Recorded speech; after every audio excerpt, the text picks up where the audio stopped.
Happy Monday, everyone. Welcome to Urban Hash, your source for all things hip-hop, fashion, music, and urban culture. I'm Flavia. And I'm Asha. And tomorrow we have an R&B album dropping that I'm very excited about. Plus, we have an update on the celebrity boxing match between DMX and George Zimmerman.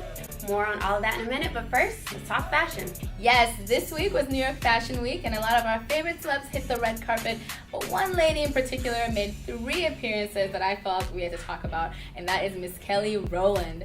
Kelly first appeared at the Hot and Fashion show in New York in my least favorite of all her looks. She wore a black blazer and a full black skirt that completely drowned her out. I mean, it made her look way bigger than she was, and the skirt honestly looked like a trash bag. I have no idea why she wore that. Next, Kelly hopped over to the J.C. Obanda show wearing a soft light pink dress and a polka dot pattern with a nude pump. Now, while this look was obviously an improvement on her trash bag look, from the neck up, still terrible. Kelly looked like she didn't do her makeup at all, and her hair was just put in a ponytail like she rolled out of bed. So almost there, Kelly, but not quite. Third, Kelly appeared at Milk Studios in her winning look by far this week. She wore a fur crop top and a high-waisted full skirt, showing off a little bit of her toned abs, and of course matching black boots. This was by far my favorite look. It was young and edgy and fun. Her haircut and makeup went perfectly with everything. This is how a diva is supposed to look like. Finally, Kelly. Now this just shows that sometimes it takes 3 tries, but 3rd time's a charm. Tomorrow, Grammy Award-winning songwriter and R&B singer Eric Bellinger is dropping his first LP called The Rebirth. It is an amazing album, so everyone needs to make sure they go and cop that. It's actually 2-disc album. The first disc is full of 16 all-new original songs, and disc 2 is a remastered collection of some of his favorite songs from his Born to Sing mixtape series. Now, I had the pleasure of going to his listening party last night. So jealous. Yeah, it was at Infusion, and let me tell you, this album is seriously hot.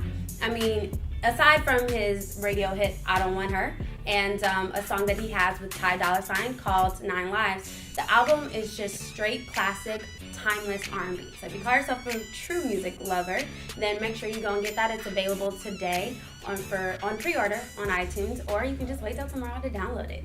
In other news, for those of you who are crafting your picket signs and filling out those petitions to protest the DMX versus George Zimmerman celebrity boxing match, you can stop because the promoter has canceled that circus.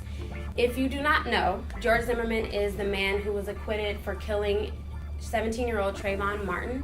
And a few weeks ago, he announced that he wanted to participate in a boxing match. Yes, and George actually got his wish. Celebrity boxing match promoter Damon Fieldman gave him the opportunity to do so, and over 15,000 people applied to box Zimmerman, but at the end, the prize went to rapper DMX. Now, naturally, there was a lot of outrage once news hit the net.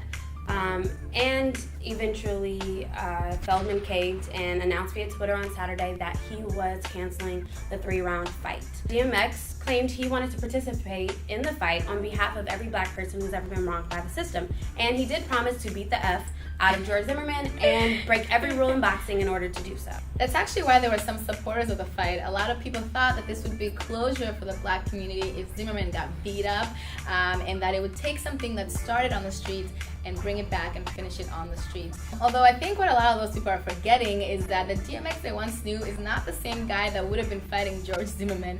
DMX has had a lot of drug problems in the past and appears physically weaker now, whereas George Zimmerman has been practicing for this match for quite some time. In my opinion, I actually think George Zimmerman would have won, which would have further agitated this whole scandal. Either way, I don't see how this fight would have brought any closure to Trayvon Martin's family. It absolutely would not have brought them any closure, and more importantly, even if DMX had won, this would not have provided justice for Trayvon's death, but instead would have been yet another injustice to the black community. This is a man who killed an unarmed 17-year-old. So now, when we start celebrating someone for taking another person's life, you have a problem. We really need to sit down and reevaluate what our society has become. Not only did he kill an unarmed 17-year-old, but this whole thing was announced on what would have been Trayvon's 19th birthday. That in itself is just another slap in the face and just letting us know really what our place is and how undervalued black people are in society. So it's really just disheartening for me. But in other positive news, on Saturday. Jamie Foxx, as well as the families of Oscar Grant and Emmett Till, led a peace walk through Miami Gardens, Florida, to remember the second anniversary of Trayvon Martin's death.